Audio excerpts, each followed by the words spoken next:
Hello everyone, स्वागत है एक बार फिर आप सभी का हमारी सीए फाइनल ऑडिट के रिवीजन सीरीज में। दोस्तों, अप्रैल का महीना आ चुका है, नया फाइनेंशियल ईयर, एग्जाम नजदीक और खूब सारी मुलाकातें यूट्यूब में होगी। आज शुरुआत करते हैं हम किससे? तो 800 सीरीज का रिवीजन। 800 सीरीज में आए अमेंडमेंट्स पहली बार में 25 से एप्लीकेबल हो रहे हैं, इसलिए इंपॉर्टेंट है। और छोटे मोटे बहुत सारे चेंजेस हैं 800, 805, 810 में, इसलिए हम पूरा का पूरा ही रिवाइज कर डालेंगे। यानी अमेंडमेंट वीडियो नहीं है, ये तीनों चैप्टर्स का या तीनों स्टैंडर्ड्स का जो chapter 8 of the CA final audit syllabus में दिए गए उसका डिस्कशन है। सबसे पहले शुरुआत करते हैं ऐसे 800 से। स्टैंडर्ड ऑन ऑडिटिंग है, यानी ऑडिट की बात करेगा। स्पेशल कंसिडरेशन यानी सब कुछ नहीं बताएगा, सिर्फ स्पेशल बातें करेगा। ऑडिट ऑफ फाइनेंशियल स्टेटमेंट यानी है यहां पर भी ऑडिट इंडिपेंडेंस की रिक्वायरमेंट सब रहेगी, बट ये financial statement are prepared in accordance with special purpose framework. Special purpose framework का मतलब क्या होता है? एक ऐसा framework which is not created to meet the need of generally all users of financial statement. जैसे कि एस इंडेस ये सब माने जाते हैं, वो फ्रेमवर्क हैं जो जनरल पर्पस फाइनेंशियल स्टेटमेंट बनाने में मदद करते हैं, जिससे सब कोई, weather it is income tax department, government, creditors, employees और even shareholders, everybody can use those financial statement because they are based on gaps, generally accepted accounting principle। पर ये फाइनेंशियल स्टेटमेंट कुछ स्पेशल पर्पस फ्रेमवर्क से बनाए गए। सबसे पहले क्यों बनाए गए, एक एग्जांपल ले लेते हैं। आइए, ये क्या दिख रहा है आपको? अरे सर क्या ले आई है? हाय हाय हाय हाय। तो दोस्तों, ये आप जो सोच रहे हैं बिल्कुल वही है। ये पतंजलि और हेनकेन, जो कि नीदरलैंड की एक कंपनी है, इन्होंने एक जॉइंट ऑपरेशन इंडिया में शुरू किया है गर्मी के मौसम में कैरी पना सप्लाई करने का। जी हाँ, तो ये कैरी पना सप्लाई करने के लिए जॉइंट ऑपरेशन है, जिसमें पतंजलि अपने बाबा रामदेव बाबा और हेनिकेन ये दोनों साथ में मिलके इस आइकॉनिक बॉटल में कैरी पना सप्लाई करेंगे। इस जॉइंट ऑपरेशन के लिए हेनिकेन ने बोला है कि भाई हमारे नीदरलैंड्स में अकाउंटिंग जो होती है वो मॉडिफाइड कैश बेसिस पे होती है। बाबा ने बोला आप जैसे बोलोगे वैसे अकाउंटिंग कर देंगे, हमारे भारत में हम जो चाहें वो कर सकते हैं। तो इन दोनों ने जॉइंट ऑपरेशन में डिसाइड किया है कि हम इसके फाइनेंशियल स्टेटमेंट जो बनाएंगे वो मॉडिफाइड कैश बेसिस पे बनाएंगे। अब ये मॉडिफाइड कैश बेसिस क्या होता है, जो नीदरलैंड में काफ़ी पॉपुलर है? इसमें कहा गया है कि भाई हम फाइनेंशियल स्टेटमेंट प्रिपेयर करेंगे कैश बेसिस पे, पर डिप्रिसिएशन कुछ इस तरह के नॉन कैश एक्सपेंस बुक करेंगे। यानी कुछ मतलब क्या, तो ऐसे इफ्स एंड बट्स हो सकते हैं। तो इसलिए कहा जाएगा कि एक स्पेशल पर्पस फ्रेमवर्क के जनरल यूजर्स के लिए नहीं है, specifically meant for these two parties only. अब इस बैकग्राउंड के साथ अपन स्टार्ट करते हैं। सबसे पहले स्कोप क्या है भैया? स्टैंडर्ड का स्कोप क्या है? स्कोप क्या होगा? तो ये स्पेशल पर्पस फ्रेमवर्क के बारे में बात करेगा। ये कंप्लीट फाइनेंशियल स्टेटमेंट अगर आप प्रिपेयर कर रहे हो स्पेशल पर्पस फ्रेमवर्क में तो ही एप्लीकेबल होगा। इसका मतलब कि अगर आप सिर्फ बैलेंस शीट या सिर्फ कैश फ्लो बना रहे हो तो सॉरी 800 नहीं लगेगा, फिर 805 पे जाओ, वहां पे अपन डिस्कस करेंगे सिंगल एलिमेंट और आइटम ऑफ फाइनेंशियल स्टेटमेंट पे अगर आप स्टैंडर्ड प्रिपेयर कर रहे हो या ऑडिट कर रहे हो तो क्या होता है। मतलब इसका है कि मैं balance sheet, P&L, cash flow अगर एप्लीकेबल है, नोट्स वगैरह पूरा कंप्लीट सेट अगर बना रहा हूं स्पेशल पर्पस फ्रेमवर्क में तो ही 800 एप्लीकेबल होगा।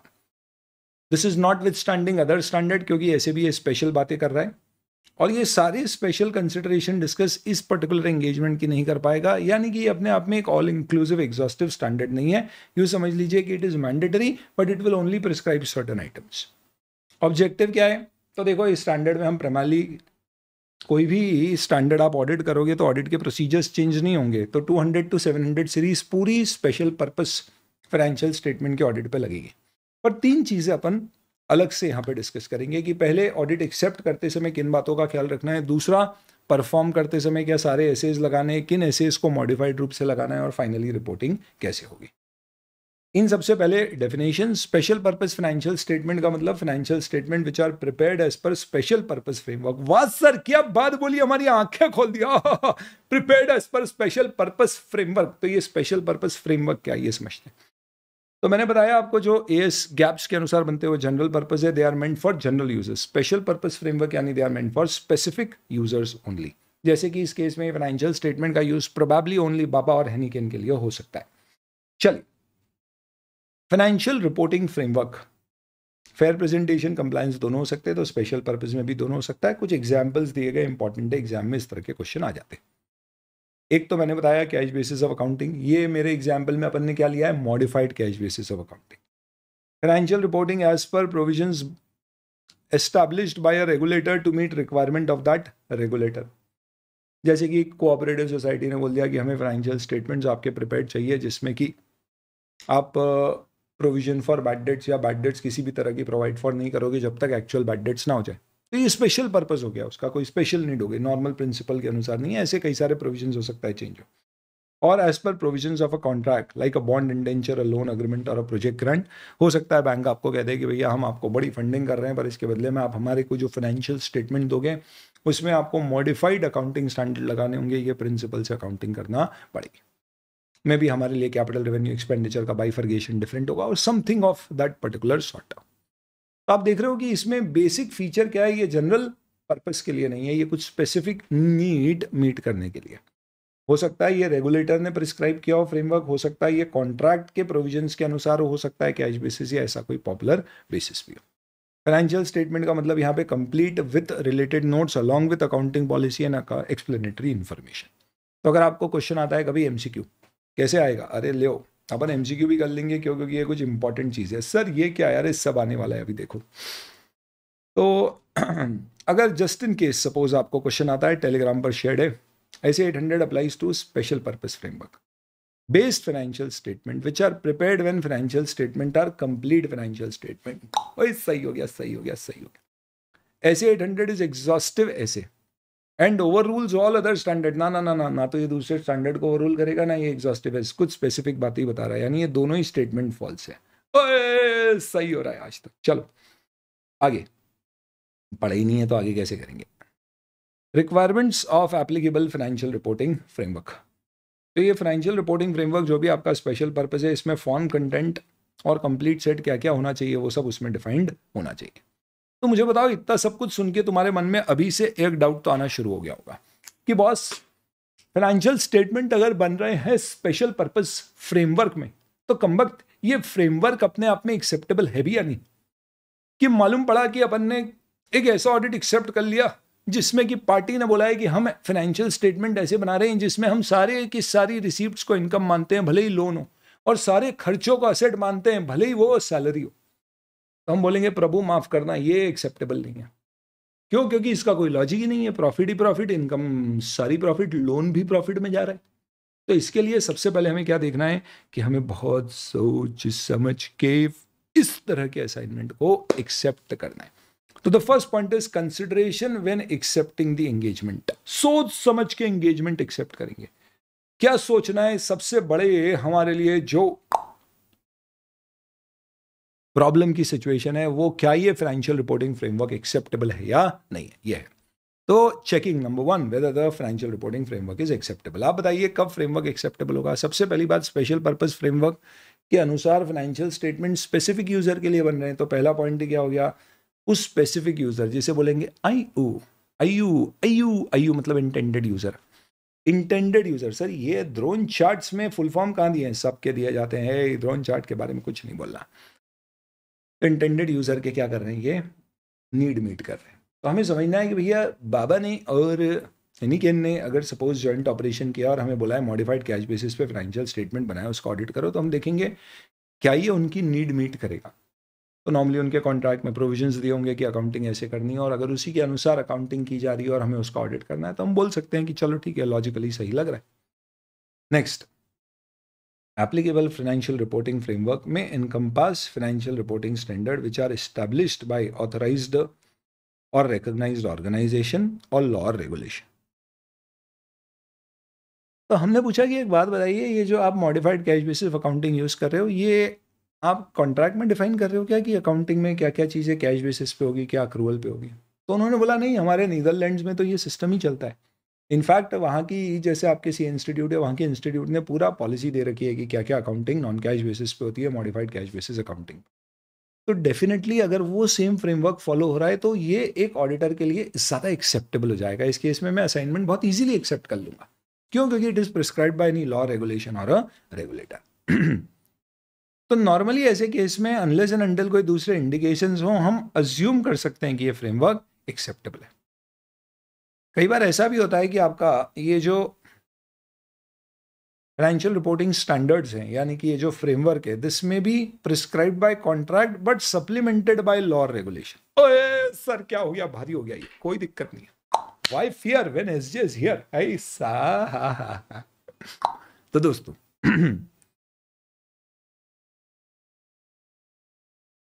आप ये समझिए कि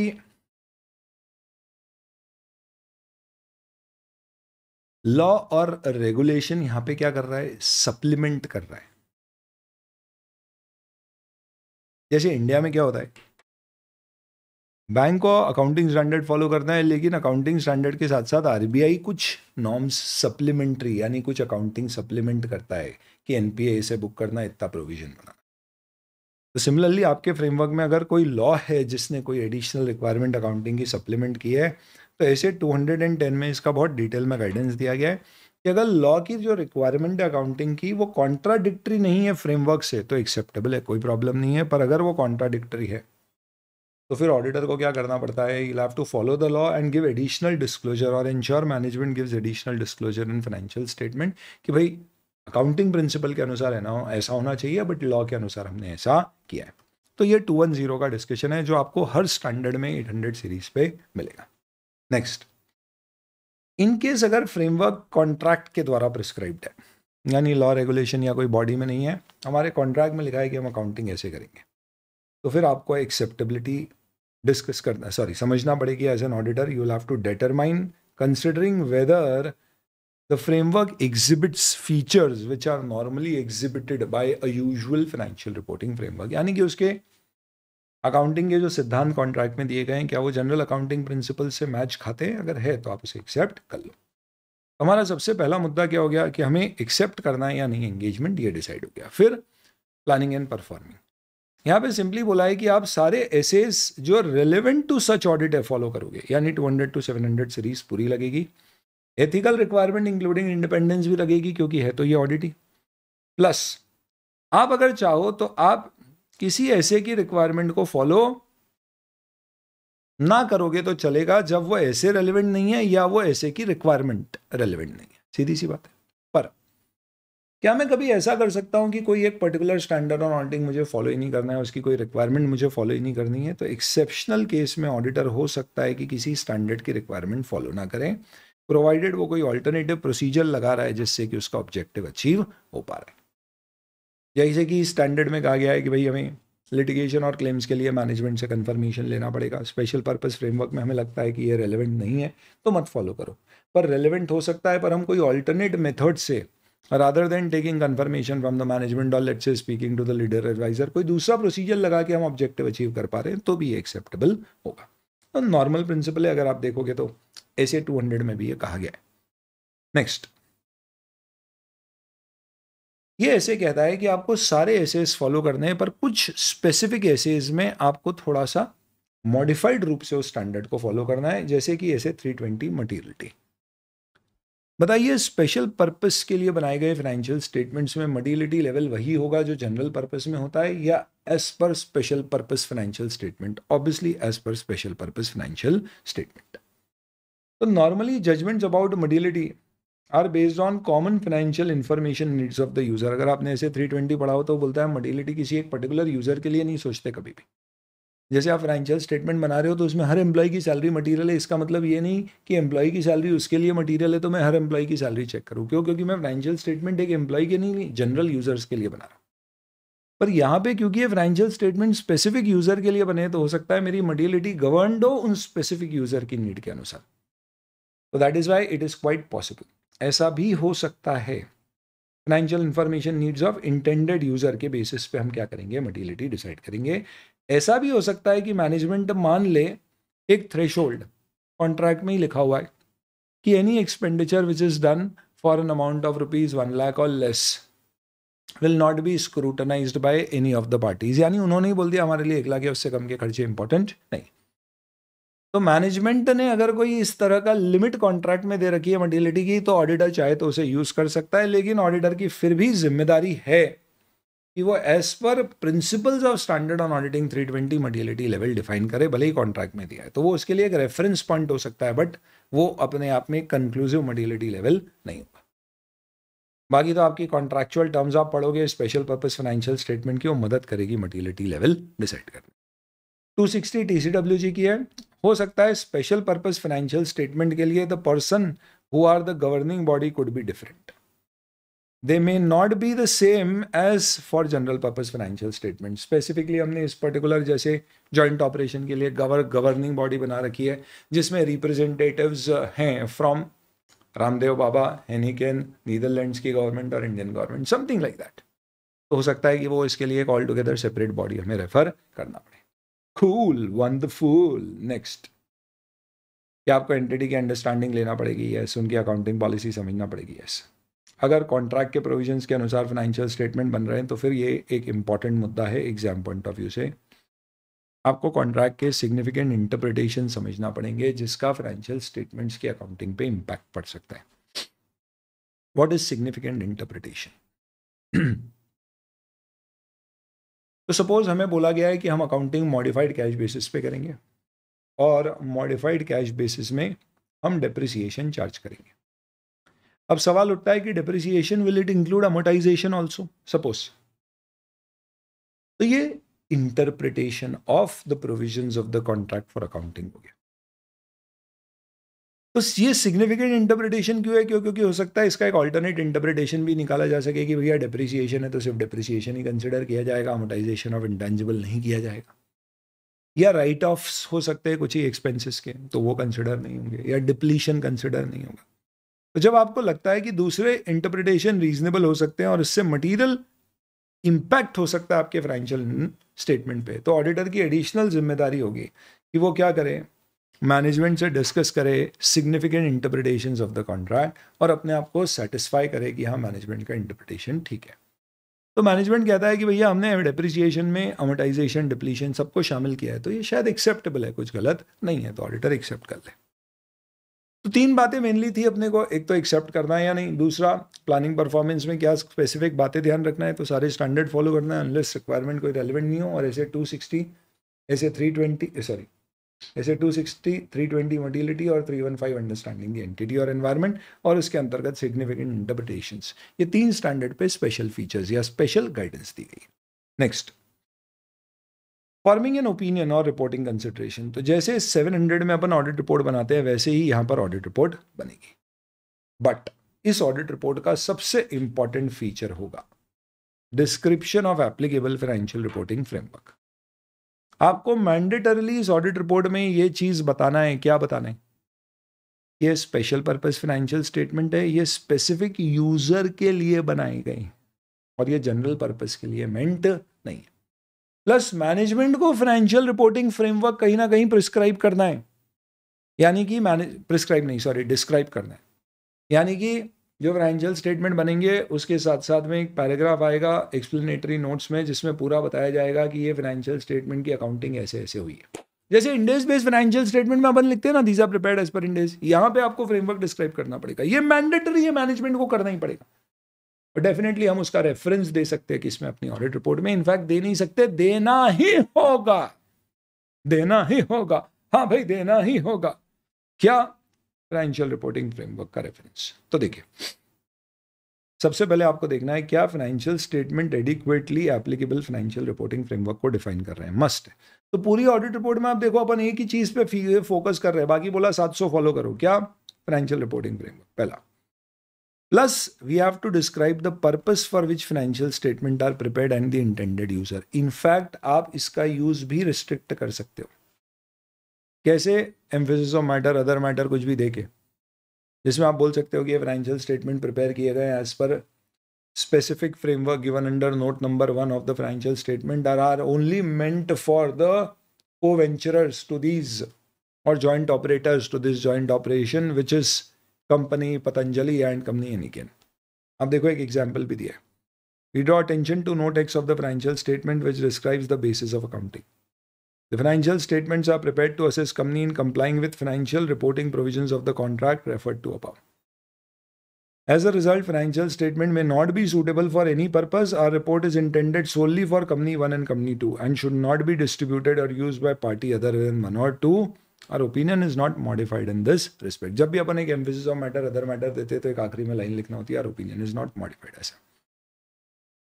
प्लस अगर मैनेजमेंट के पास चॉइस ऑफ फ्रेमवर्क थी तो फिर उसने क्या बेसिस पे चॉइस ली है. कॉन्ट्रैक्ट में अगर कोई सिग्निफिकेंट इंटरप्रिटेशंस इन्वॉल्व थे फ्रेमवर्क के तो वो डिस्क्राइब करना पड़ेंगे हमको. जब प्रोविजंस ऑफ कॉन्ट्रैक्ट के बेसिस पर फ्रेमवर्क डिसाइड किया जा रहा है। ऐसे 701, अगर आप की ऑडिट मैटर कम्युनिकेट कर रहे हो तो ऐसे 701 लगेगा, यानी यहां नहीं बोला है कि आपको की ऑडिट मैटर कम्युनिकेट करना है, पर अगर कर रहे हो तो 701 के अनुसार करोगे।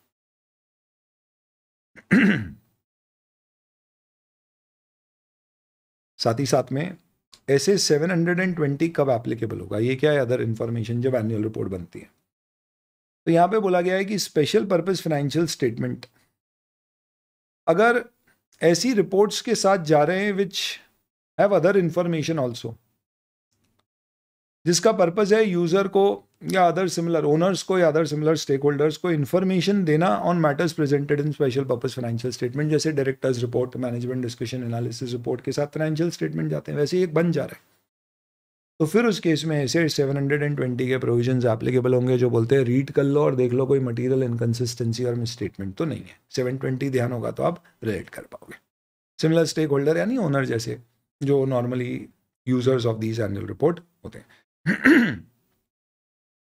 अगर आपको जरूरी लगे तो आप एक अदर मैटर पैराग्राफ में रिपोर्ट कर सकते हो वो सारे मुद्दे जो आपने जनरल पर्पस फाइनेंशियल स्टेटमेंट में दिए हैं, like any emphasis of matter, other matter, going concern, uncertainty related में। तो जैसे आपने कोई material uncertainty relating to going concern section include किया है जनरल पर्पस फाइनेंशियल स्टेटमेंट की रिपोर्ट में, ये तीनों स्टैंडर्ड में पढ़ना पड़ेगा कि जनरल पर्पस का तो फाइनेंशियल स्टेटमेंट बनाई है, उसका ऑडिट हुआ ही है, उसमें अगर कोई मॉडिफाइड ओपिनियन है या material uncertainty, emphasis of matter, other matter है, तो अगर आपको लगता है कि वो चीज हमें स्पेशल पर्पस फाइनेंशियल स्टेटमेंट में भी शामिल करना चाहिए, भले ही वो स्पेशल पर्पस फाइनेंशियल स्टेटमेंट से कनेक्टेड नहीं है, तो आप उसे एक अदर मैटर पैराग्राफ बना के दे सकते हो, यह ऑप्शनल है। Alerting readers in an emphasis of matter paragraph prepared in accordance with framework that these are meant for specific use। और ये बातों में आपका ऐसे 800 कंप्लीट हो जाता है। दोस्तों, हमने एक कॉम्प्रिहेंसिव रिवीजन कर लिया 800 के, और कोई क्वेश्चन है तो देख लेते हैं। Which of these is must to be included in audit report on special purpose financial statement? Alerting user that financial statement are prepared as per special purpose framework must है ये पहला। Including EOM, OM, material uncertainty on going concern on audit report और general purpose financial statement, ये must नहीं है, may include है। तो इसके लिए आंसर क्या होगा? E। Then, financial reporting framework special purpose used is necessarily to be described to or referred to in the notes or explanation to the financial statement. Yes. Financial statement में देना compulsory है, definitely auditor को भी अपनी report में उसको refer करना है, पर रिस्पॉन्सिबिलिटी मैनेजमेंट की है फाइनेंशियल स्टेटमेंट में देने की। इसी के साथ दोस्तों एक लंबी गहरी सांस लेंगे, क्योंकि आपका पहला स्टैंडर्ड 800 कंप्लीट होता है, चैप्टर 8 का दूसरा स्टैंडर्ड 805। सर 800 में हमने क्या पढ़ा है? तो देखो दोस्तों, बहुत ही सिंपल सा स्टैंडर्ड है, इसको बहुत इजीली आप इसको समराइज भी कर सकते हो। आपने क्या देखा? मेजर इंपॉर्टेंट चीजें, पहला स्पेशल पर्पस फाइनेंशियल स्टेटमेंट क्या होते हैं, एग्जाम्पल्स, एक्सेप्ट कब करना है नहीं करना है, उसमें फ्रेमवर्क की एक्सेप्टेबिलिटी मोस्ट इंपॉर्टेंट।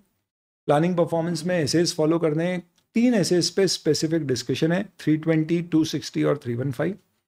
और रिपोर्ट नॉर्मल बनेगी, पर फाइनेंशियल रिपोर्टिंग फ्रेमवर्क आपको वहां पे डिस्क्राइब करना पड़ेगा। इसके अलावा अलर्ट करना यूजर्स को, खत्म। बस इतनी सी बातें हैं जो आपको फोकस करके ध्यान रखनी है, कुछ रटने की जरूरत नहीं है, लॉजिकली समझ में आ जाएगा। एक बार और बाद में कभी जरूरत पड़ी, रिवीजन दिया आपने, रिवाइज किया, क्वेश्चन आंसर्स प्रैक्टिस कर लिए, एकदम पुख्ता अंडरस्टैंडिंग हो गई, एग्जाम में लिख के आ पाओगे। नेक्स्ट 805। वंस अगेन 805 बोलता है इट इज स्पेशल कंसिडरेशन, यानी यहां पे फिर पूरा कॉम्प्रिहेंसिव स्टैंडर्ड नहीं है, स्पेशल बात है। Audits of single financial statement. Single sir ये तो हमारे लिए बना है, हाँ तो सब तुम्हारे लिए बना है। सिंगल फाइनेंशियल स्टेटमेंट का मतलब होता है फाइनेंशियल स्टेटमेंट में नॉर्मली टाइटल्स क्या क्या होते हैं, balance sheet, statement of profit and loss, cash flow statement, statement of changes in equity. इसमें अगर आप सपोज सिर्फ कैश फ्लो स्टेटमेंट का ऑडिटर हो तो ये कहलाएगा सिंगल फाइनेंशियल स्टेटमेंट, ठीक है। इसे कंसोलिडेटेड सेपरेट स्टैंडअलोन मत समझना। सिंगल मतलब सारे फाइनेंशियल स्टेटमेंट में से कोई एक टाइटल, कोई एक स्टेटमेंट, बस। या फिर you are doing audit of any specific element, account और आइटम ऑफ फाइनेंशियल स्टेटमेंट, यानी कि हम फाइनेंशियल स्टेटमेंट के कोई एक स्पेसिफिक एलिमेंट का ऑडिट कर रहे हैं, एलिमेंट यानी ग्रॉस प्रॉफिट, या अकाउंट का ऑडिट कर रहे हैं, रेवेन्यू, डेप्रिसिएशन, ऐसा, या item of financial statement which is one and the same, could be contingent liabilities disclosed in the notes, और segment reporting which is an item of the financial statement. तो अगर आपको सिर्फ इसका ऑडिट करने के लिए बोला गया और बोला इसके ऊपर अलग से रिपोर्ट दे दो, तो 805 लगेगा। अब मुझे एक बात बताओ दोस्तों, ये क्या हो रहा है? ये क्या हो रहा है? हम यहां पे क्या कर रहे हैं? हम पूरे फाइनेंशियल स्टेटमेंट का ऑडिट नहीं कर रहे, हम उसके सिर्फ कोई एक पर्टिकुलर एलिमेंट अकाउंट का ऑडिट कर रहे हैं। करेक्ट। जैसे उदाहरण के तौर पे हो सकता है आपके फाइनेंशियल स्टेटमेंट बड़े चौड़े बन रहे हो, पर आपने बैंक से वर्किंग कैपिटल लोन लिया और बैंक ने एक ऑडिटर अपॉइंट किया और बोला है सिर्फ स्टॉक और डेटर का ऑडिट करके हमें रिपोर्ट दे दो। ये इसका एक एग्जांपल है। तो ये हो गया स्पेशल पर्पस ऑडिट। क्यों? क्योंकि once again it is meant for a specific user which is bank. अब आप बताइए इसमें आपको टेंशन क्या है, प्रॉब्लम क्या है? ये आपके हाफ गर्लफ्रेंड जैसी हो गई, पूरी है नहीं अधूरी है। अब आपको मालूम नहीं है कि भैया अपन इससे क्या क्या बातें कर सकते हैं, शेयर कर सकते हैं, नहीं कर सकते, क्या एक्सपेक्ट कर सकते हैं, नहीं कर सकते। नहीं नहीं सर, एग्जाम्पल बदलिए थोड़ा सा, अभी एग्जाम फोकस रखिए, मन भटक जाएगा, मचल जाएगा, तुम्हारी उम्र ऐसी। खैर, जैसे होता है suppose why fear when we have everything here. जैसे आप सोनी लिव का सब्सक्रिप्शन ले रहे हो, अब आप ये सब्सक्रिप्शन अगर ले, अच्छा ये एग्जाम ओरिएंटेड है कुछ तो भी, अब इसमें आप देख रहे हो मोबाइल ओनली लिव प्रीमियम, तो भैया एक तो ये महंगा वाला है जो कॉम्प्रिहेंसिव है, ये कंप्लीट फाइनेंशियल स्टेटमेंट जैसा, इसमें सारा एक्सेस है। पर एक सपोज फॉर एग्जांपल आपको कोई मिल रहा है मोबाइल ओनली, या इसमें कोई इको सब्सक्रिप्शन मिल रहा है, तो उसमें क्या दिक्कत है? आपको सबका एक्सेस मिलेगा या नहीं मिलेगा, you are not sure. It is only giving you a part of the access. हो सकता है कुछ चीज़ों का एक्सेस ही नहीं हो, कुछ चीज़ों का एक्सेस विद एड्स हो, एंड सो फोर्थ। तो अगर मुझे ये उससे काम चल जाता है तो मैं चला लूंगा। सेम इसी लॉजिक से हो सकता है कि किसी एंटिटी को कोई स्पेशल पर्पस से किसी पर्टिकुलर फाइनेंशियल स्टेटमेंट के एलिमेंट आइटम का ही ऑडिट कराना। अगर वो करा रही है तो पैसे मिल रहे हैं, तुमको सीए आदमी हो, तुमको माल काम कमाने को मिल रहा है, माल कमाने को मिल रहा है, तो क्यों दिक्कत है? करो। पर इसमें तुम्हारा रिस्क क्या है? रिस्क सिर्फ इतना है कि जब तुम किसी एक पर्टिकुलर एलिमेंट का ही ऑडिट कर रहे हो, तो रिस्क ये है कि वो एलिमेंट दूसरे एलिमेंट से हो सकता है इंटर रिलेटेड हो। तो बेसिक लॉजिक दिमाग में रख लेना कि आपके ऑडिट प्रोसीजर रिस्ट्रिक्ट नहीं होंगे। अगर कोई इंटर रिलेटेड आइटम में कुछ और भी चेक करना है तो आप कर सकते हो। ठीक है, ये कंडीशन है पहली ऑडिट एक्सेप्ट करने की। दूसरा, तुम्हारा डर और ज़्यादा बढ़ जाएगा। क्यों? क्योंकि जब भी कोई चीज़ पार्ट में आती है तो उसमें रिस्क ज़्यादा होता है। जैसे आप कहीं पार्क में गए घूमने के लिए और आपने फुल एक्सेस पास ले लिया, तो जो करना है वो कर सकते हो। पर आपने लिमिटेड एक्सेस पास सस्ता वाला लिया, तो आपको रिस्क है कि यार अपने काम की जो एक्टिविटीज़ हैं उस पर्टिकुलर एडवेंचर पार्क में वो मिलेगी या नहीं। तो इसलिए यहां पर भी हमारे लिए इंपॉर्टेंट क्या होगा एज एन ऑडिटर, चेक करना कि जो फ्रेमवर्क या जो सिंगल फाइनेंशियल स्टेटमेंट में इंफॉर्मेशन दी जा रही है उसका जो पर्पस है, यूजर है, ये सब मैच हो रहा है या नहीं। क्या इन्फॉर्मेशन कॉम्प्रिहेंसिव होगी, मिसलीडिंग तो नहीं होगी क्योंकि अधूरी है, किस पर्पस के लिए बनवा रहे हो, इंटेंडेड यूजर का पर्पस सॉल्व होगा या नहीं। तो यहाँ भी फ्रेमवर्क चेक करना होगा। फिर अपन ऑडिट करेंगे तो स्पेसिफिक वही आइटम पे ऑडिट करेंगे और फिर अपन रिपोर्ट करेंगे। तो यहाँ पे एक रिपोर्टिंग में बहुत बड़ा मैटर जो सबसे इंपॉर्टेंट है, जो एग्जाम में मुझे लगता आ ही सकता है एमसीक्यू के फॉर्म में या डिस्क्रिप्टिव, वो ये है कि अगर कंपनी के कंप्लीट फाइनेंशियल स्टेटमेंट पे ऑडिटर की मॉडिफाइड रिपोर्ट है और कंपनी अलग से लेट्स से कैश फ्लो या स्टॉक डेटर का वेरिफिकेशन ऑडिट करवा रही है, तो क्या ऑडिटर उसके ऊपर अनमॉडिफाइड ओपिनियन दे सकता है? क्या ये कॉन्ट्राडिक्टरी तो नहीं कहलाएगा? वो एक और बहुत बड़ा मुद्दा होगा जिसपे हम बहुत सारे एमसीक्यूज भी करेंगे। चलिए, तो ये सबसे पहले आपको समझ में आ गया कि अल्टीमेटली इसका स्कोप क्या है, क्या कर रहे हैं अपन।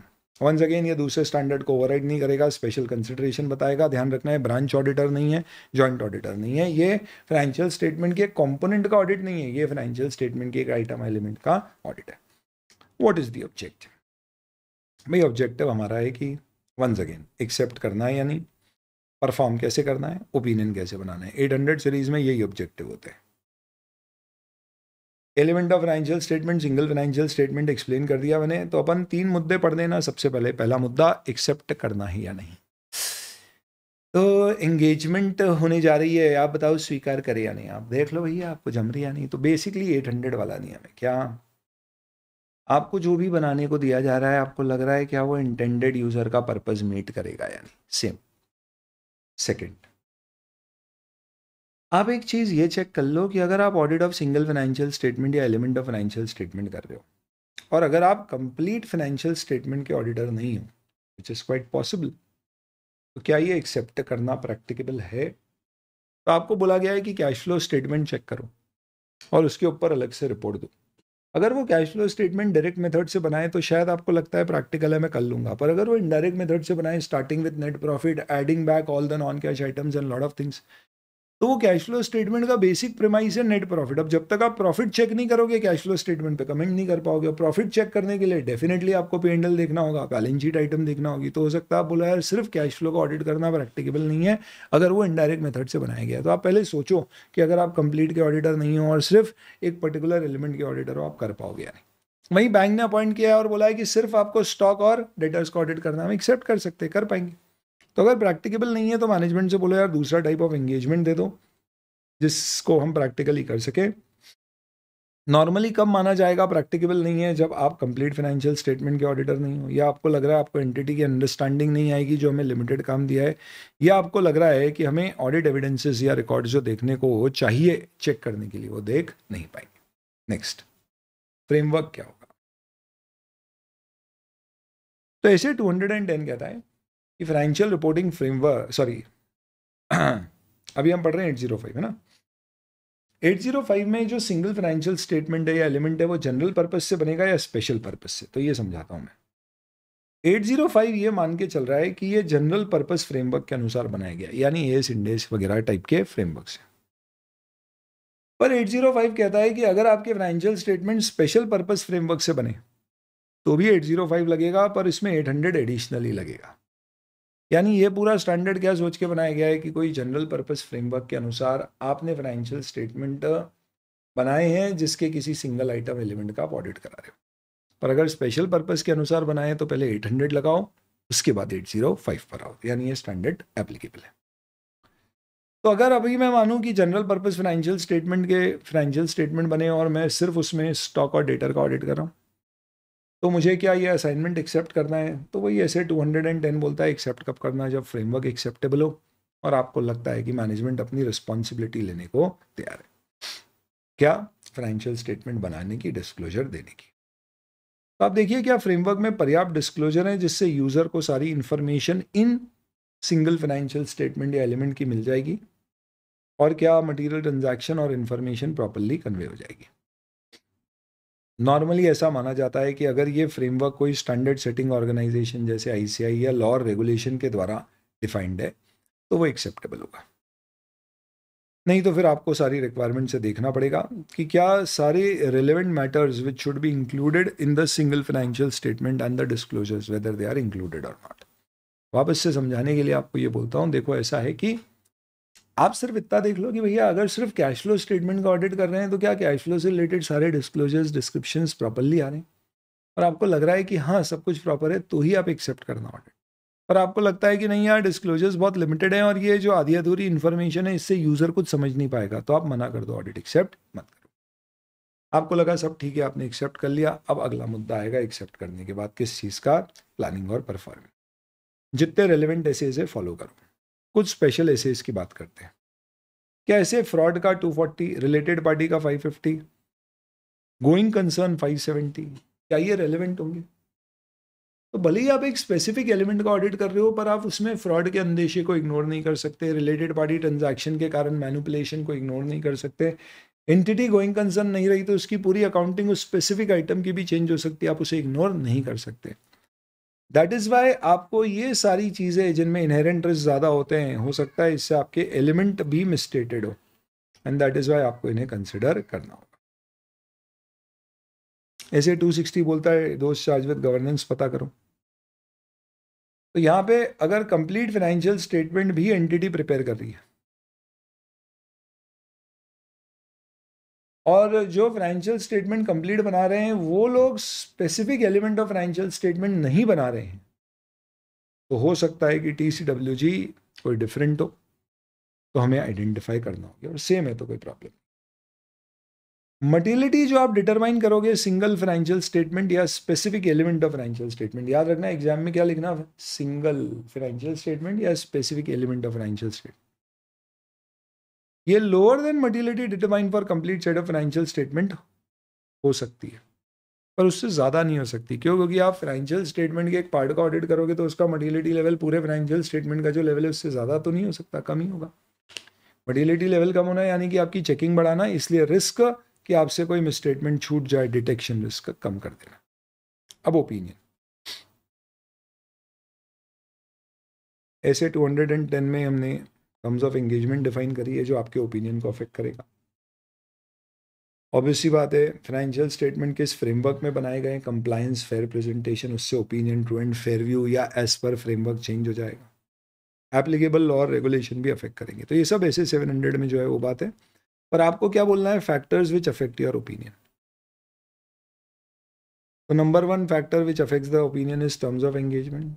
Number, whether it is a fair presentation framework और a compliance framework. Number 2, number 3, financial reporting framework may not be explicit in terms of addressing specific element of financial statement. तो फिर आप देखो कि आपका ओपिनियन देना अपने आप में अप्रोप्रिएट है या नहीं है, क्योंकि फ्रेमवर्क बनाया गया है पूरे फाइनेंशियल स्टेटमेंट के लिए और मैं उसका एक एलिमेंट बना रहा हूँ। तो इसलिए मुझे ये देखना पड़ेगा कि वो एलिमेंट के रिस्पेक्ट में क्या डिस्क्लोजर्स रिक्वायर्ड है। नॉर्मली अगर हम audit financial statement general purpose fair presentation framework में करते हैं तो ट्रू एंड फेयर व्यू देते हैं। क्या मैं एक सिंगल आइटम या एलिमेंट ऑफ फाइनेंशियल स्टेटमेंट पे ट्रू एंड फेयर व्यू दे सकता हूँ? सिंगल एलिमेंट नहीं, सिंगल फाइनेंशियल स्टेटमेंट और specific item of financial statement पे। तो ये ऑडिटर को असेस करना हो,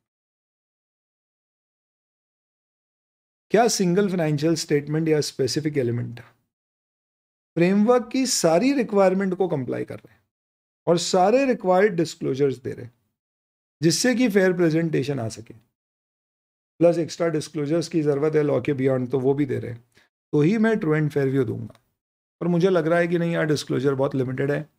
ये जो फ्रेमवर्क बताया गया है, जो फ्रेमवर्क कैसा हो सकता है, बैंक ने बोला है भैया डेटा और स्टॉक का ऑडिट करो और रिपोर्ट फाइनेंशियल स्टेटमेंट या इन्फॉर्मेशन इस फॉर्मेट में दे दो, और हमें लगता है वो फॉर्मेट में जो इन्फॉर्मेशन दी वो कॉम्प्रिहेंसिव नहीं, तो फिर आप ट्रू एंड फेयर व्यू नहीं बोलोगे, आप सिर्फ ये बोलोगे कि द फाइनेंशियल और the information of debtors and stock provided in these notes is prepared as per the framework given by the bank, जिसे हम कंप्लायंस फ्रेमवर्क कहते हैं। And all in all definitely आपका बड़ा फैक्टर क्या होगा, आपका खुद का प्रोफेशनल जजमेंट, जो कि डिपेंड करेगा आप जिस कंट्री में, जिस लॉ एंड रेगुलेशन में यूजुअली ऑडिट करते हो उन सब मैटर्स में।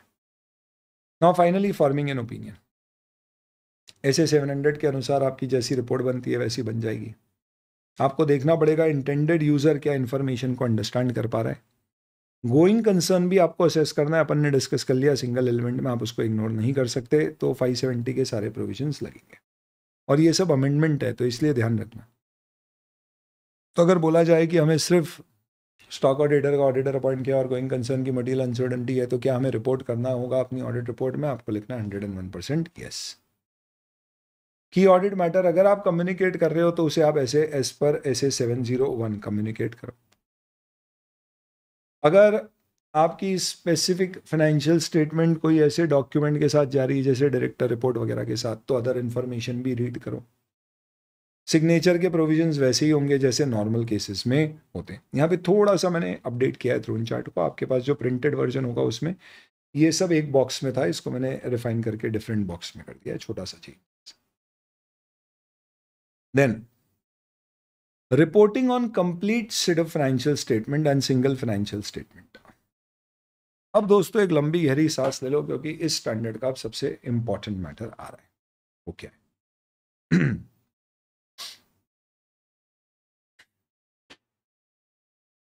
आप एक कंपनी के पूरे फाइनेंशियल स्टेटमेंट का ऑडिट कर रहे हो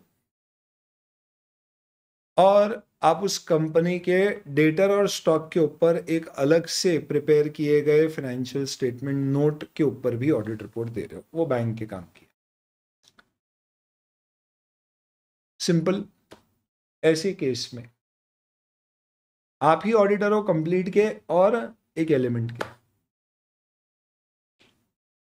ऐसे केस में कंप्लीट फाइनेंशियल स्टेटमेंट की ऑडिट रिपोर्ट में modified opinion, emphasis of matter, other matter, new on going concern जैसी चीजें हो सकती, उसे आप अपनी रिपोर्ट में कैसे इनकॉर्पोरेट करोगे ताकि कोई कॉन्ट्राडिक्शन नहीं है, वो डिस्कस करना है।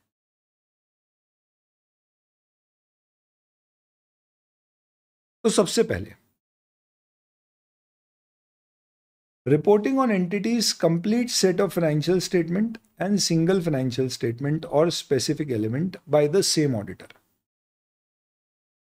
ऐसे केस में ऑब्वियस सी बात है वो सिंगल फाइनेंशियल स्टेटमेंट या स्पेसिफिक आइटम पे आप सेपरेट रिपोर्ट इशू करोगे और आपके ऑडिटेड फाइनेंशियल स्टेटमेंट पे सेपरेट रिपोर्ट जाएगी। क्या ये रिपोर्ट साथ में पब्लिश हो सकती है? कोई दिक्कत नहीं, प्रोवाइडेड कंप्लीट फाइनेंशियल स्टेटमेंट का ऑडिट हो चुका है तो आप दोनों साथ में भी दे सकते हो। बस इस बात का ख्याल रखना कि अगर साथ में जा रही है तो डिफरेंशिएशन हो, यानी फाइनेंशियल स्टेटमेंट के बाद में आपने लेट्स से फॉर एग्जांपल एक स्टॉक एंड डेटर का स्टेटमेंट दिया है जिसके ऊपर एक अलग ऑडिट रिपोर्ट है, तो वो क्लियरली डिफरेंशिएटेड हो ताकि यूजर को समझ में आ जाए कि वो एक अपने आप में स्टैंड अलोन अलग रिपोर्ट है और वो एक अलग आइटम है, भले ही वो फाइनेंशियल स्टेटमेंट का पार्ट है। और अगर इस तरह का डिफरेंशिएशन नहीं है तो ऑडिटर को स्टेप्स लेना होंगे टू एंश्योर कि ये डिफरेंशिएशन अचीव हो, पहला। दूसरा, क्या complete set of financial statement के ऑडिट रिपोर्ट में जो मैटर्स हमने रिपोर्ट किए हैं उसे हमें हमारी जो 805 की रिपोर्ट है उसमें शामिल करना है? तो अगर इसका कोई इंपैक्ट नहीं है single element of financial statement पे तो उस केस में यू मे रेफर, आपकी इच्छा हो तो आप रेफर कर सकते हो अदर मैटर पैराग्राफ में, मैंडेटरी नहीं है। जैसे कि उदाहरण के तौर पे material uncertainty on going concern, हो सकता है कि अगर आपके कैश फ्लो स्टेटमेंट का अलग से आप ऑडिट कर रहे हो और cash flow statement direct method से बनाए गए तो इसमें गोइंग कंसर्न की मटेरियलिटी का कोई इफेक्ट नहीं है। क्यों? क्योंकि वो तो कैश फ्लो है, जो एक्चुअल कैश फ्लो है वो प्रेजेंट कर रहे हैं। पर कंप्लीट फाइनेंशियल स्टेटमेंट में गोइंग कंसर्न मटेरियलिटी का इफेक्ट है, मटेरियल अनसर्टेनिटी का। तो मैंने कंप्लीट फाइनेंशियल स्टेटमेंट में क्या किया है, पैराग्राफ दे रखा है अपनी ऑडिट रिपोर्ट में कि गोइंग कंसर्न में भैया थोड़ा लफड़ा है, but cash flow statement direct method से बनाया उस पर इसका कोई इफेक्ट है नहीं। फिर भी मुझे लगता है कि यार इंपॉर्टेंट चीज़ है तो मैं अदर मैटर पैराग्राफ में उसको हाईलाइट करूंगा। कौन से अदर मैटर? ये कौन सा केस हो गया जब इसका इम्प्लीकेशन नहीं है किस पे? सिंगल फाइनेंशियल स्टेटमेंट 805 के फाइनेंशियल स्टेटमेंट या आइटम पे। बट ये कैसे डिसाइड करूंगा कि इसका इम्पैक्ट है या नहीं है? जैसे कि अभी आपने बताया सर डायरेक्ट मेथड से कैश फ्लो बनाया तो गोइंग कंसर्न की अनसर्टेनिटी का उस पर कोई इफेक्ट शायद नहीं आएगा, पर कैश फ्लो स्टेटमेंट में भी कुछ डिस्क्लोजर्स देना होते हैं about future cash flows and all, वो हो सकता है गोइंग कंसर्न से इम्पैक्ट हो। तो इसके लिए कहा गया है कि ये मैटर ऑफ प्रोफेशनल जजमेंट है कि क्या आपके कंप्लीट फाइनेंशियल स्टेटमेंट के ऑडिट रिपोर्ट में जो मैटर आपने रिपोर्ट किया है उसका इम्प्लीकेशन इस सिंगल फाइनेंशियल स्टेटमेंट पे आ रहा है या नहीं, जो इन फैक्टर्स को देख के आप डिसाइड कर पाओगे। जैसे कि वो नेचर ऑफ मैटर क्या है और उसका सिंगल फाइनेंशियल स्टेटमेंट से क्या रिलेशन है, वो कितना परवेसिव मैटर है, nature and extent of difference कितने दोनों फ्रेमवर्क अगर अलग अलग हैं, तो पीरियड का कितना डिफरेंस है कंप्लीट फाइनेंशियल स्टेटमेंट और सिंगल फाइनेंशियल स्टेटमेंट। कहीं ऐसा तो नहीं है सिंगल आइटम का डेट ही अलग है, पीरियड ही अलग है और उस समय वो डिस्क्लोजर का कॉन्टेक्स्ट रेलेवेंसी खत्म हो गया।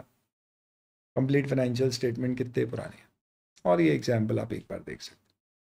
तो ऑल इन ऑल सर एक बार समराइज कर दो ये पूरे पेज को। नंबर 1, मैं ही कंप्लीट का ऑडिटर हूँ और मैं ही सिंगल आइटम फाइनेंशियल स्टेटमेंट का ऑडिटर हूँ। तो सिंगल फाइनेंशियल स्टेटमेंट पे मेरी रिपोर्ट कंप्लीट के साथ पब्लिश हो सकती है प्रोवाइडेड रिपोर्ट में ये दोनों डिफरेंशिएटेड हो, यूजर को कंफ्यूजन। कंप्लीट की रिपोर्ट के material uncertainty, emphasis of matter, other matter के कमेंट्स क्या मुझे सिंगल फाइनेंशियल स्टेटमेंट की रिपोर्ट में शामिल करने हैं? तो अगर उसका इम्प्लीकेशन नहीं है तो अदर मैटर में कर सकता हूँ, है तो करना चाहिए। पर इम्प्लीकेशन है या नहीं है ये कैसे डिसाइड करूंगा? इन 5 फैक्टर्स। खत्म। अब अगला अगर complete set of financial statement की रिपोर्ट में मॉडिफाइड ओपिनियन है, तो ईओएम म्यू ये सब तो अपन ने डिस्कस कर ही लिया, अब ओपिनियन मॉडिफाइड है तो क्या होगा, और ये मोस्ट इंपॉर्टेंट पेज है 805 का। अगर थक गए हो तो पॉज करो, मस्त जाके क्या करो, freshen yourself up and listen to this very very carefully.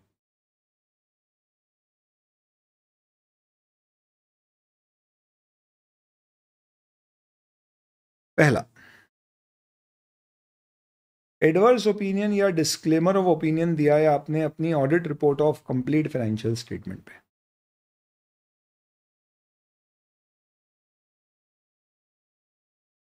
और आपकी रिपोर्ट कंबाइंड जा रही है, साथ में जा रही है, किसकी, कंप्लीट की और सिंगल की। तो 705 प्रोहिबिट करता है कि आप unmodified opinion single financial statement या स्पेसिफिक एलिमेंट पे दोगे अगर वो सेम ऑडिट रिपोर्ट है और कंबाइंड है, क्योंकि कॉन्ट्राडिक्टरी होगा। अब एक तरफ बोल रहे हो एडवर्स और डिस्क्लेमर, और एक तरफ बोल रहे हो ये आइटम पे ट्रू एंड फेयर व्यू, गलत हो जाएगा। पर सर अगर सेपरेट रिपोर्ट है, यानी कि दो अलग अलग रिपोर्ट बन रही है, अलग अलग जा रही है, हो सकता है एनुअल रिपोर्ट में डिफरेंशिएट करके जा रही है तो भी चलेगा। तो ये कौन सा है, एक ही रिपोर्ट है, वन ऑडिट रिपोर्ट। तो one audit report can not have adverse disclaimer on complete financial statement and unmodified opinion on single item. अब रिपोर्ट ही अलग अलग है, दो अलग अलग रिपोर्ट बनेंगे, ठीक है भाई। अगर आपने एडवर्स या disclaimer of opinion on complete set of financial statement दिया है, तो आपने लिखा है we give financial statement as a whole, do not give a true and fair view, और we are unable to express an opinion on financial statement as a whole. पर आप चाहते हो कि आप अनमॉडिफाइड ओपिनियन दो किसी specific element in that financial statement, तो ऐसा हो सकता है। जैसे कंपनी इन्वेस्टमेंट कंपनी है, इन्वेस्टमेंट चेक नहीं कर पाया तो उसके ऊपर मैंने डिस्क्लेमर ऑफ ओपिनियन दे दिया, पर उस कंपनी के डेटर्स और या लेट्स से उस कंपनी का मैं डेटर चेक कर रहा था, जिसे चेक करने में कोई खास दिक्कत नहीं है, तो वो चेक करके मैं उसके ऊपर अगर अनमॉडिफाइड ओपिनियन दूं तो चलेगा, प्रोवाइडेड उसकी रिपोर्ट सेपरेट है, लॉ प्रोहिबिट नहीं करता है, और वो major element of financial statement नहीं, नॉट प्रोहिबिटेड बाय लॉ, अलग से पब्लिश की जा रही है रिपोर्ट, और मेजर पोर्शन नहीं है। पर यहां इंपॉर्टेंट है ये स्पेसिफिक एलिमेंट है, एग्जाम्पल डेटर्स स्टॉक ऐसा। लेकिन अगर वो सिंगल फाइनेंशियल स्टेटमेंट है जैसे कैश फ्लो स्टेटमेंट, तो स्टैंडर्ड में कहा है कि अगर आपने डिस्क्लेमर या adverse on complete financial statement दिया है और आप सेपरेट रिपोर्ट पब्लिश कर रहे हो एक सिंगल फाइनेंशियल स्टेटमेंट पे, तो वो भले ही सेपरेट पब्लिश हो रही है, फिर भी आप उसके ऊपर अनमॉडिफाइड ओपिनियन नहीं दे सकते, भले ही वो साथ में पब्लिश नहीं हो रही है। क्योंकि ऐसा माना गया है कि सिंगल फाइनेंशियल स्टेटमेंट हमेशा एक मेजर कंपोनेंट होगा ओवरऑल फाइनेंशियल स्टेटमेंट का, तो आपके ओपिनियन कॉन्ट्राडिक्टरी होंगे। सिंपल सी बात है, कोई बड़ी बात नहीं है। अगर आपने रिपोर्ट में लिखा है ओवरऑल फाइनेंशियल स्टेटमेंट पे ट्रू एंड फेयर व्यू नहीं है, तो आप ये नहीं बोल सकते cash flow statement true and fair view दे रहे हैं, पर आप ये जरूर बोल सकते हो स्टॉक या debtors true and fair view दे रहे हैं, प्रोवाइडेड वो मेजर एलिमेंट नहीं है, लॉ प्रोहिबिट नहीं कर रहा, रिपोर्ट अलग है। पर सर एक्चुअल में मैंने कंपनी में जब ऑडिट किया तो मैंने देखा उसकी बैलेंस शीट भी हैंडल में गड़बड़ है, पर उसका कैश फ्लो एकदम सही है। तो आप अपनी ऑडिट रिपोर्ट में लिखो ही मत कि ओवरऑल फाइनेंशियल स्टेटमेंट पे ट्रू एंड फेयर व्यू नहीं है, आप लिखो balance sheet P and L do not give a true and fair view but cash flow statement gives a true and fair view, this is allowed. पर ये ऐसे 700 की बात कर रहा हूँ, ऐसे 700 डज नॉट से इसकी बैलेंस शीट पे अगर आप एडवर्स ओपिनियन दे रहे हो तो पी एंड एल पे भी एडवर्स देना है। आप अलग अलग चीज़ों पे अलग अलग ओपिनियन दे सकते हो।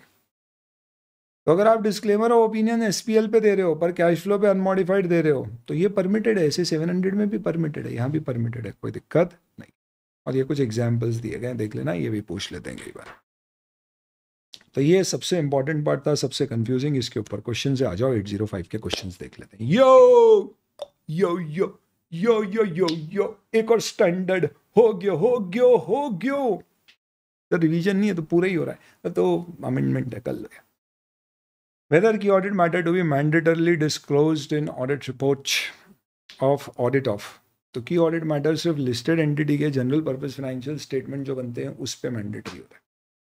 तो यहाँ लिस्टेड तो लिखा नहीं है. अब सिंगल आइटम स्पेशल पर्पस में तो है ही नहीं. वहाँ पे तो अगर आप डिस्क्लोज कर रहे हो तो 701 फॉलो करना है. तो इन सब में मोस्ट अप्रोप्रिएट ये वाला है भैया. नेक्स्ट, क्योंकि पहले दोनों में बोला गया है अगर आप डिस्क्लोज कर रहे हो तो ऐसे 701 लगाना. मैंडेटरी नहीं है डिस्क्लोज करना. अगर मैं एडवर्स या डिस्क्लेमर ऑफ ओपिनियन दे रहा हूं ओवरऑल कंप्लीट फाइनेंशियल स्टेटमेंट पे, कि सब पे एडवर्स डिस्क्लेमर, तो क्या मैं unmodified opinion single financial statement पे दे सकता हूं? नहीं.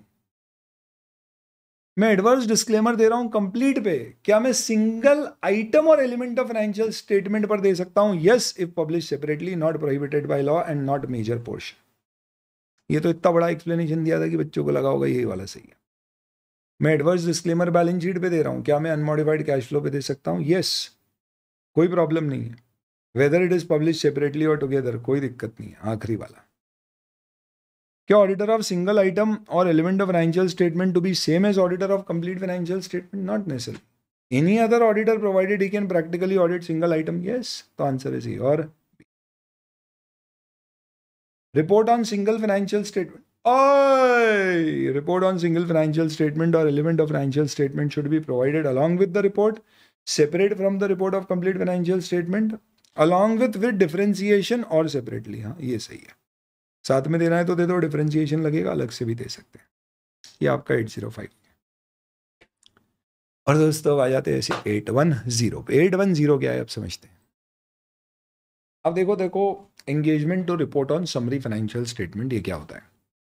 पहले ज़माने में क्या होता था, एनुअल रिपोर्ट की ई कॉपी सर्व करना अलाउड नहीं होता था, फिजिकल प्रिंटेड कॉपी देना मैंडेटरी होता था.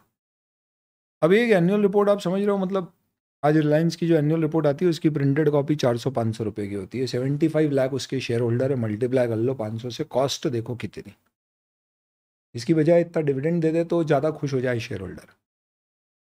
तो तब एक कंपनी लॉ में नियम होता था कि आप printed financial statements with audit report, directors report की कंप्लीट एनुअल रिपोर्ट की बजाय एक अब्रिज्ड कंडेंस्ड रिपोर्ट सर्कुलेट कर दो, प्रोवाइडेड अगर कोई भी आपका शेयर होल्डर कंप्लीट मांगे तो आपको उसे बिना कोई कॉस्ट के easily free of cost supply करना पड़ेगी. तो सवाल ये हुआ कि कुछ कंपनियों को तो बहुत बड़ा मौका मिल गया कि मुझे समरी फाइनेंशियल स्टेटमेंट अगर भेजना है तो मैं समरी में कुछ चीज़ें जो फाइनेंशियल स्टेटमेंट की मुझे ऐसे भी चुभ रही थी, मैं दिखाना बचाना चाह रहा था, मैं उन्हें इग्नोर कर सकता हूँ, हटा सकता हूँ, हाइड कर सकता हूँ. क्योंकि समरी में क्या है, पॉसिबल है आई कैन मिस इंटरप्रेट और in fact I can misleading information दे सकता. तो इसके लिए फिर एक कंपनी लॉ में नियम डाला गया कि भैया समरी फाइनेंशियल स्टेटमेंट का भी आपको ऑडिट कराना पड़ेगा. ऑब्वियस सी बात है, ये कंप्लीट फाइनेंशियल स्टेटमेंट के ऑडिटर के द्वारा ही ऑडिट हो सकता है. क्यों? क्योंकि समरी का ऑडिट कोई और करे, कंप्लीट का कोई और करे, तो समरी वाले को तो कुछ पता ही नहीं है कंपनी के बारे में, वो कैसे ऑडिट करेगा, क्या चीज़ें इंपॉर्टेंट है, क्रिटिकल है, इंक्लूड होना चाहिए. तो जो कंपनी ऑडिटर है उसी से समरी का ऑडिट कराओ. और समरी फाइनेंशियल स्टेटमेंट अगर आप लिख रहे हो कि ऑडिटेड है तो साथ में ऑडिट रिपोर्ट भी अटैच करो, और उसमें ऑडिटर बाकायदा रेफरेंस देगा कि ये समरी है, कंप्लीट नहीं है, ऑन ऑल सब. साथ ही साथ में साफ ये बताना कि ये समरी है और कंप्लीट चाहिए तो यहाँ पर मिल जाएंगे. फिर बाद में जब ई कॉपी सर्व करना अलाउ कर दिया गया इलेक्ट्रॉनिक बेसिस पे, तो ये प्रोविजंस अब कंपनी लॉ से हटा दिए, बट स्टैंडर्ड ग्लोबली अवेलेबल है. आज कोई भी एंटिटी समरी फाइनेंशियल स्टेटमेंट अगर बना रही है तो उसका ऑडिटर कौन हो सकता है अगर कंपनी अपॉइंट करना चाहे तो सिर्फ वही जिसने कंप्लीट का ऑडिट किया है, और उसे ये चेक करना है कि जो समरी है वो fair presentation of complete financial statement है या नहीं. तो जैसे क्या होता है, आप लोग न्यूज़ में कभी इन शॉर्ट्स ऐप पढ़ते होगे, तो उसमें क्या होता है, बढ़िया शॉर्ट्स में न्यूज़ आती है एकदम, फटाफट आप पढ़ लो, जिस न्यूज़ में आपका इंटरेस्ट है आप उसको राइट टू लेफ्ट स्वाइप करोगे तो उसकी डिटेल न्यूज़ आ जाएगी. तो दे गिव यू समरी और स्वाइप करोगे तो कंप्लीट, वेरी इजी. तो इससे बहुत सारी न्यूज़ मिल जाते हैं, जिसको अपने को डिटेल में पढ़ना है स्वाइप करके डिटेल में पढ़ लो. अब आप बताइए इसमें क्या रिस्क है. रिस्क ये है कि इन शॉर्ट जो समरी दे रहा है हो सकता है वो समरी मैनिपुलेटिव हो जाए.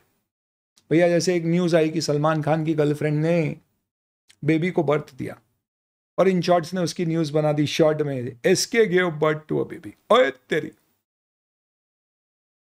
तो पहली बात तो इसमें दो पंगे।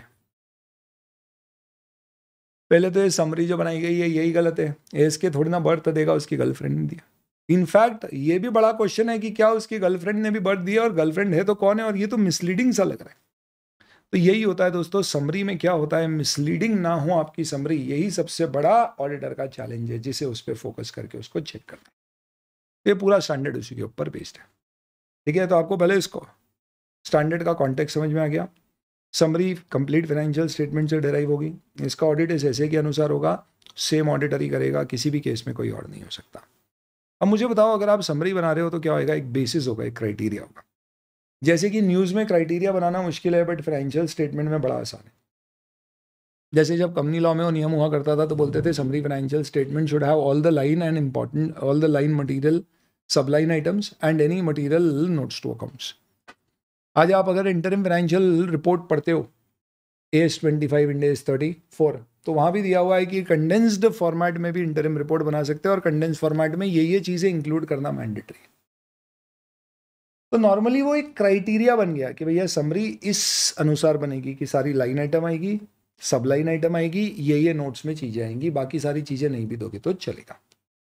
तो आप सबसे पहले देखो कि जो क्राइटेरिया यूज़ किया गया है समरी बनाने का, वो एक्सेप्टेबल है या नहीं है। तो एक वो हमें चेक करना पड़ेगा वापस।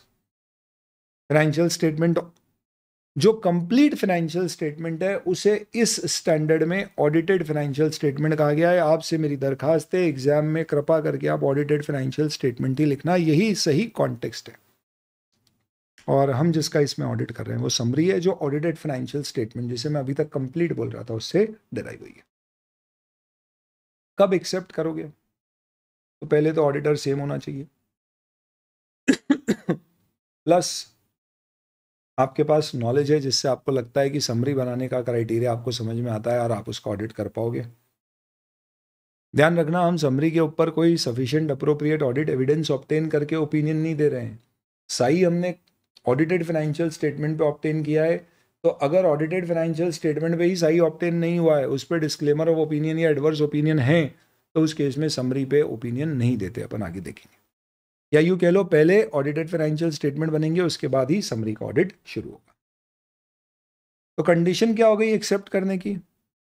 ये असाइनमेंट एक्सेप्ट करने की 3 कंडीशन है। लॉजिकली क्या होना चाहिए सर? सबसे पहले तो वही कि इंटेंडेड यूजर का पर्पस मीट करे, दूसरा जो अप्लाइड क्राइटेरिया हो वो एक्सेप्टेबल है, और तीसरा मैनेजमेंट समरी बनाएगा, डिस्क्राइब करेगा उसने कैसे बनाई है, फ्रेमवर्क फॉलो करेगा, यानी कि ऑडिट प्रेमाइस के नॉर्म्स। तो पहला, अप्लाइड क्राइटेरिया एक्सेप्टेबल है। ये किसे डिसाइड करना है? पहले तो मैनेजमेंट को, कि समरी फाइनेंशियल स्टेटमेंट में क्या क्या इंफॉर्मेशन है जो देनी है, ताकि वो कंसिस्टेंट और fair presentation of audited financial statement हो। क्योंकि समरी फाइनेंशियल स्टेटमेंट में इंफॉर्मेशन इकट्ठा करके दी जाती है, तो मिसलीड फाइनेंशियल स्टेटमेंट मिसलीडिंग हो, इसके चांसेस बढ़ जाते हैं। और अगर समरी कैसे बनाना है इसका बेसिस डिफाइंड नहीं है, तो ये रिस्क और बढ़ जाता है। तो acceptability of the applied criteria will be dependent on what? Nature of the entity, purpose of the summary financial statement, intended user की क्या नीड है, वो क्या देखना चाह रहे हैं। जैसे इंटरिम फाइनेंशियल रिपोर्ट में हम कंडेंस बनाते हैं, तो इंटेंडेड यूजर क्या देखना चाहता है? चेंजेस, ना कि सारी डिटेल्स। तो फोकस चेंजेस का है, तो चेंजेस सब कुछ आना चाहिए। क्या applied criteria summary financial statement ऐसी तो नहीं बना देगा जो हमें लग रहा है मिसलीडिंग है, यूजर को इन्फॉर्मेशन जो काम की जाना चाहिए वो नहीं जा रही है, तो हम बोलेंगे एक्सेप्टेबल नहीं है। ये 4 फैक्टर्स है, नेचर, पर्पस, इंटेंडेड यूजर की नीड और मिसलीडिंग नहीं होना चाहिए। ऐसा सिमिलर ऐसे 210 में भी है। आप मान सकते हो क्राइटेरिया एक्सेप्टेबल है अगर वो किसी standard setting body like ICAI ने दिया या लॉ और रेगुलेशन में, और अगर ये क्राइटेरिया डिफाइंड नहीं है तो फिर मैनेजमेंट को डेवलप करना पड़ेगा, और हमें देखना है कि वो क्राइटेरिया एक्सेप्टेबल है तो ही एक्सेप्ट करना, अनएक्सेप्टेबल है अनलेस लॉ की रिक्वायरमेंट है हम एक्सेप्ट नहीं करेंगे, मना कर देंगे।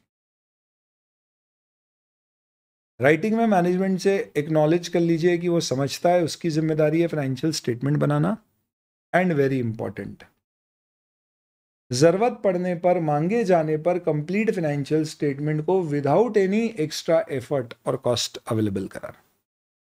तो make audited financial statement available to intended user without undue difficulty, क्योंकि ये जरिया नहीं होना चाहिए मेन इंफॉर्मेशन या ऑडिटेड फाइनेंशियल स्टेटमेंट को छुपाने का, इजीली मिलने चाहिए। कब मैं कंक्लूड करूंगा कि without undue difficulty audited financial statement management available करा रहा है? तो मैं फैक्टर्स देखूंगा, जैसे कि क्या समरी फाइनेंशियल स्टेटमेंट में ही बताया गया है कि ऑडिटेड कहाँ मिल रहे हैं, तो एक क्यूआर कोड दे दिया, बोले स्कैन करो, यहाँ मिल जाएंगे ऑडिटेड, बहुत बढ़िया।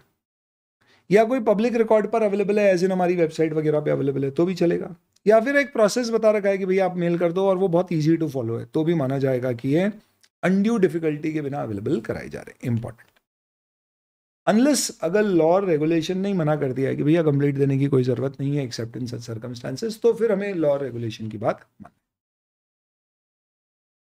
और हम मैनेजमेंट से एक और वचन लेंगे कि एक तो उसे बनाना है समरी, दूसरा अवेलेबल कराना है, और तीसरा अगर वो लिख रहा है कि समरी फाइनेंशियल स्टेटमेंट ऑडिटेड है तो हमारी ऑडिट रिपोर्ट साथ में अटैच करना है, ताकि यूजर उस रिपोर्ट को पढ़ के समझ सके कि हमारा ऑडिट रिपोर्ट या ओपिनियन जो है वो किस कॉन्टेक्स्ट में दिया गया है।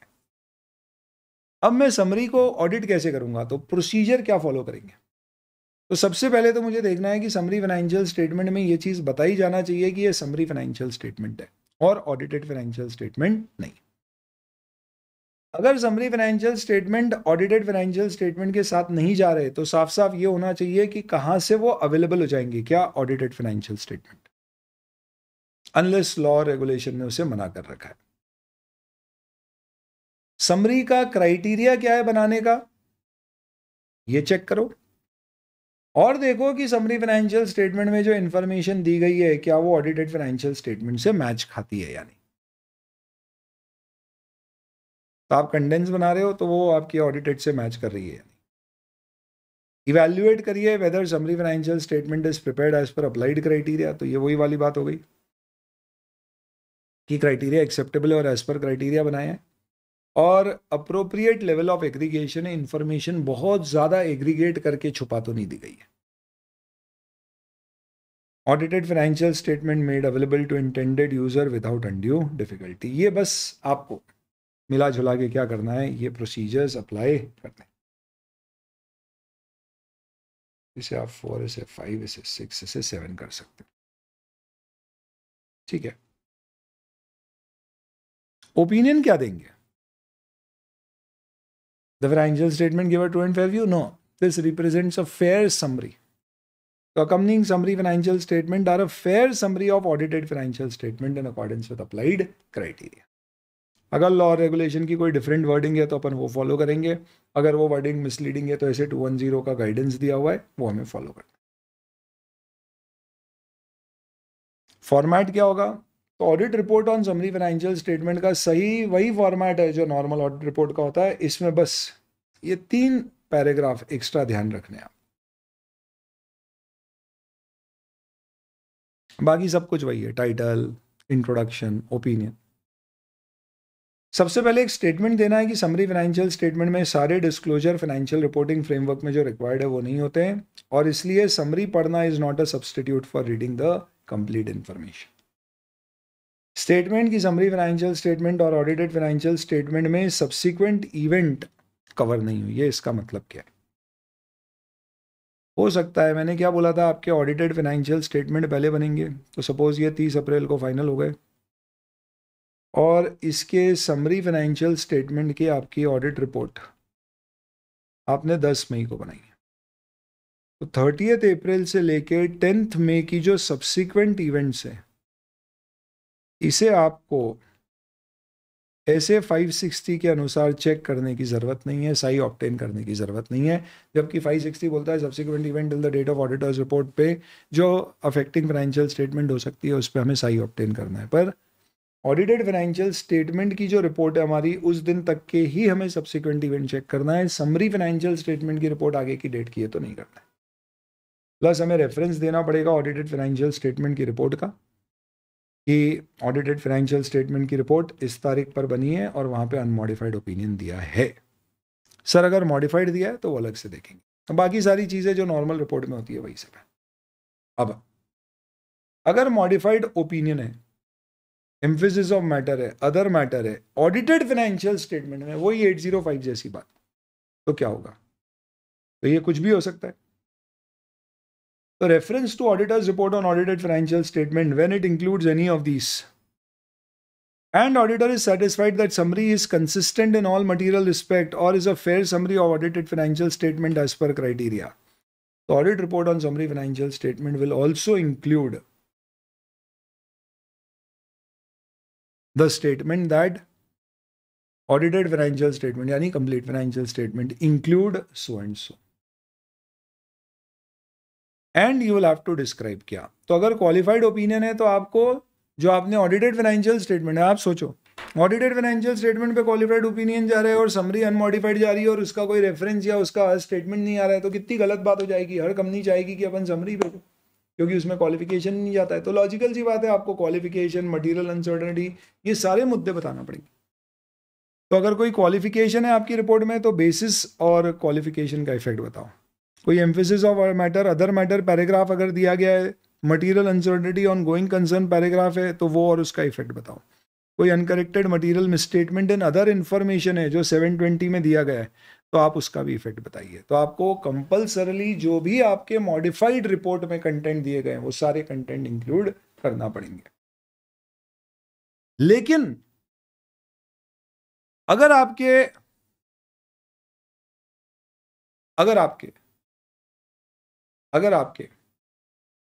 ऑडिटेड फाइनेंशियल स्टेटमेंट में एडवर्स या डिस्क्लेमर है, तो sorry boss, it will be inappropriate to express opinion on summary financial statement. So you will have to specifically mention that because we have issued an adverse opinion, it will be unfair to issue an opinion on summary financial statement, saying that summary is a fair presentation of wrongly presented audited financial statement. ठीक है, तो उस case में आप क्या करोगे? Adverse और disclaimer के केस में you will have to describe the basis of opinion and state that due to such opinion it is inappropriate to express an opinion on summary. तो हमें वो opinion describe करना है, basis देना है और summary पे कोई opinion नहीं देना। एक आखिरी चीज, सर अगर summary financial statements बने हैं audited से और audited पे unmodified opinion है पर summary fair presentation नहीं है, जैसे ये सलमान खान ने बेबी को भर दिया ऐसा है, तो उस केस में आप एक ही opinion दोगे एडवर्स की summary does not represent a fair presentation of the audited financial statement. इसके अलावा ये सारे पॉइंट्स अभी न्यूली एडेड हैं जिनमें ये बताया गया है कि जो आपके स्टैंडर्ड्स हैं जैसे ऐसे 720 अदर इंफॉर्मेशन कोई जा रही है तो वो सब का भी रेलेवेंस समरी के साथ हो सकता है। तो क्या क्या है देखिए, पहला रिस्ट्रिक्शन और डिस्ट्रीब्यूशन ऑन यूज। समरी पे कोई अगर आपको रिस्ट्रिक्शन ऑन यूज देना है आप दे सकते हो। कंपेरेटिव अगर समरी में दिए तो बहुत अच्छी बात है, वो भी चेक कर लो। लेकिन अगर कंपेरेटिव नहीं दिए तो आप देखो नहीं देना क्या रीजनेबल है, ठीक है। पर अगर आपको लग रहा है अनरीजनेबल है, क्यों? क्योंकि कंपेरेटिव्स लेट्स से इफेक्ट दे रहे हैं financial statement as a whole पे, क्योंकि अनलाइकली है नॉर्मली, पर अगर ऐसा है तो आप उसका रिपैक्ट देखोगे अपने समरी फाइनेंशियल स्टेटमेंट।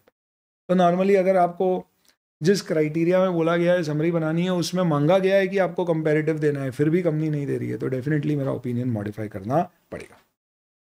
हाँ, ऐसा भी हो सकता है कंपैरेटिव दे रहे हैं पर लास्ट ईयर उसका ऑडिट किसी और ने किया था, तो ऐसे 710 के प्रोविजंस रेलेवेंट हो जाएंगे जो बताते हैं प्रीवियस ईयर ऑडिटर अगर कोई और होता है तो हमें कुछ रिपोर्टिंग करना पड़ती है। समरी फाइनेंशियल स्टेटमेंट जो कंपनी दे रही है उसके साथ में कुछ और एक्स्ट्रा इन्फॉर्मेशन कंपनी दे रही है, जैसे वैल्यू एडेड स्टेटमेंट या ऐसा कोई स्टेटमेंट जो फाइनेंशियल स्टेटमेंट का पार्ट नहीं है पर साथ में जा रहा है, जिससे हमें डर है कि यूज़र को ऐसा ना लगे कि वो भी फाइनेंशियल स्टेटमेंट का पार्ट है। ये ऐसे 700 में भी समझाएंगे। तो हमें साफ साफ इंश्योर करना होगा मैनेजमेंट को बोल के कि भैया उसे डिफरेंशिएट करो और बताओ ये फाइनेंशियल स्टेटमेंट का पार्ट नहीं है, और अगर वो नहीं माने तो उसका इम्पैक्ट ऑडिट रिपोर्ट पे देखना होगा, ऐसे 700 जैसा। 720 अगर आपकी समरी एनुअल रिपोर्ट जैसे डायरेक्टर्स रिपोर्ट के साथ जा रही है तो आपको चेक करना है, उसे रीड करो, रीड करो अदर इन्फॉर्मेशन और देखो कोई मटेरियल इनकंसिस्टेंसी या मटेरियल मिसस्टेटमेंट तो नहीं है तो उसे करेक्ट करा दो, एकदम 720 जैसा। ऑडिटर का एसोसिएशन एंटिटी प्लान कर रही है कि auditor reported on summary financial statement but does not include the audit report and document containing summary financial statement. यानी कंपनी लिख रही है ये summary audited summary financial statement है, पर ऑडिट रिपोर्ट साथ में शामिल नहीं कर रही है, तो हम बोलेंगे भाई शामिल कर ले, और अगर वो मना करे तो फिर हमें मैनेजमेंट से एक्ट के अगेंस्ट एक्शन लेना होंगे ताकि वो हमारा एसोसिएशन ना बताए, क्योंकि ये नीड है समरी फाइनेंशियल स्टेटमेंट में अगर बोला जा रहा है ऑडिटेड है तो हमारी रिपोर्ट साथ में जाना चाहिए। अगर ऑडिटर को एंगेज किया गया ऑडिटेड फाइनेंशियल स्टेटमेंट का ऑडिट करने के लिए, पर समरी का ऑडिट उससे नहीं कराया जा रहा है, किसी और से तो करवा ही नहीं सकते, और आपको लग रहा है कि एंटिटी एक स्टेटमेंट देना चाह रही है कि summary is derived from audited financial statement, जो कि एक फैक्ट है, आप बस ये देख लो कि कहीं आपको वो देख के ऐसा तो नहीं लग रहा है कि यूजर को ऐसा लगेगा कि ये समरी भी ऑडिटेड है। तो be satisfied that reference is made in context of audited financial statement and does not gives an impression that we have reported on summary financial statement. अगर ये मीट नहीं हो रहा है तो हम उसे बोलेंगे चेंज कर, अगर वो रिफ्यूज़ करेगा तो हम बोलेंगे हम डिसएग्री करते हैं और हमें अप्रोप्रिएट एक्शन लेना होंगे ताकि मैनेजमेंट इस तरह के गलत रेफरेंस ना दे सके। और सब्सिक्वेंट इवेंट मैंने बता दिया, आपको चेक करने की ज़रूरत नहीं है। After audited financial statement and up to the date of summary financial statements की ऑडिट रिपोर्ट। तो ये आपका ऐसे 810 है ऑल अमेंडमेंट्स के साथ में। बताइए दोस्तों, अब बताइए अगला आपको क्या चाहिए, टेलीग्राम पर शेयर करो और फिर अगला रिवीजन अपन उसके ऊपर बनाएंगे। I am telling you coming soon NBFC और बैंक के जो चेंजेस आए, अमेंडमेंट्स आए, उसका रिवीजन। Thank you, bye.